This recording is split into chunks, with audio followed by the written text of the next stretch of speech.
Ons het eers met lavender begin, omdat daar 'n groot aanvulling daar is, en my pa en my ma selfs ook het 'n rol gespeel, en hulle my geleer van plante af, van kleins af. Maar omdat ek gesien het, dat die belangstelling in lavender is, dus op die een maand en die af die ander maand, het ons begin finansiëel besluit, luister, ons moet meer gaan vir diversiteit van verskillende ander soorte plante, sodat jy 'n aanvulling kan gee vir ander mense en wat ook 'n inkomste kan inbring. Ons het opgekom met die naam Green Grow Farming en ons het 'n fout gemaak. Ons wil eers begin het as Green Grow Farming.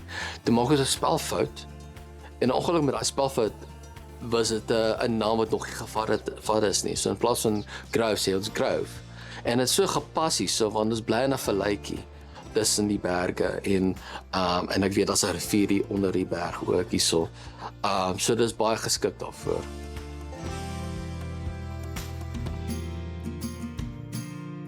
Ons doen baie verskillende kombinasies van verskillende soorte plante. Ons doen uitheemse plante soos jy lavender doen, en dan het ons ook inheemse plante wat soos jou fynbos is. Hoe meer variëteite het, hoe meer produk kan jy verskaf vir verskillende soorte kliënte. Want ongelukkig in die plantbedryf, dit gaan oor wat is die flavor of the week. So die een week sal mense hou van lavender en die ander week sal die mense meer hou van ek soek 'n tipe protea plant of 'n blom wat wil hê in my huis.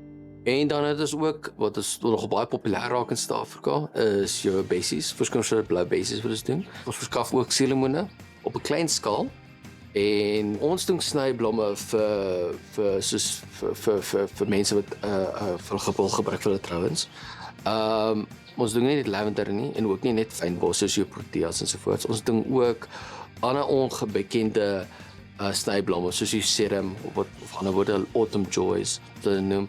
Ons doen Eurogreens wat 'n baie populêre snyblom is, maar ook net as 'n snyblom, maar ook word ook gesien as 'n ryker. Want groen rykers raak deesdae meer populêr vir blomragskikkings ensovoorts. En jou Eurogreen is 'n baie goeie voorbeeld daarvan. Ons ontvang publiek vrylik hierso en vra as hulle fotosessies wil doen, want omdat ons so baie verskeidenheid van plante soos fynbos en lavender doen in ons velde waar ons gebruik as cuttings vir ons tunnels. Met al die verskeidenheid in kleure kan die fotograaf baie kreatief wees in hoe hulle shoots wil doen. En omdat ons ook velde is in ons blinde bewaarde area waar 'n wild rondloop, bly mense ook hierso in die gastehuis wat ons hier het. Wat is soos op 'n naweek uit vir hier, sodat hulle vrylik hier rondloop en kyk na die wild en ook in die plante groei en kyk hoe ons doen in die tunnels. En dis 'n baie goeie ervaring vir die kliënte sodra hulle instap en weer uitstap. Ons het 3 myn teikenmarkte vir wie ons verskaf. Eerstens ons verskaf in kwekerye middels plante. Bietjie van ons blomme cuttings ook, maar meeste net plante.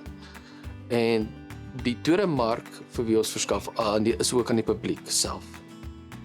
Met die planterye, maar ook van vertrou venues, want dit is meestal die couples wat ons na ons uitreik om te sien hulle soek blomme vir hulle trou venues ensovoorts, en ons help vocals vir hulle. En dan die derde teikenmark vir wie ons verskaf is aan die blommark self in Johannesburg, Multiflora, wat 'n auction is as 'n blommark waar boere bring alle soorte variëteite van blomme cuttings en lowe na die mark toe om te verkoop uit die hand uit daarso aan die bloemiste self. Ek vat dit maar dag by dag. Maar hoe ek sien hoe die pad vorentoe loop met Green Grow Farming is ek wil obviously verder uitbrei. Sover het ons net soos 2 hektaar waar ons goed geplant het, maar ek sal graag dit wil dit verleng na 5 hektaar toe. Ek gaan miskien nie altyd noodwendig dieselfde plante groei nie. Jy sal miskien 'n ander tipe variëteit inbring om 'n niche in te vul vir 'n kliënt. Nie alles is 'n flavor of the week nie. So 'n mens moet ook begin dwel net meer en meer verskeidenheid. En daar mag miskien meer variëteite wees wat gaan voorkom in die toekoms. Ek sal altyd sê, as jy as 'n jong entrepreneur wil met boerdery begin, En ek praat net van die normale boerdery soos mielieboerdery, maar meer in die plantbedryf.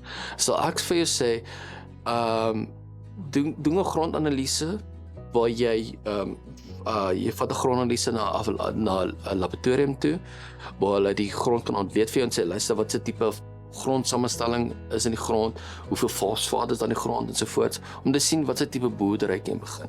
En ook as jy 'n klein grond het, begin met 1 tonnel, sommer klein, kry vir jou plakmix waar jy jou eie cuttings kan maak, en wat jy kan plant in 'n seedrys kan plant sodat jy plante kan verskaf aan die publiek en aan die inkwekerye ook.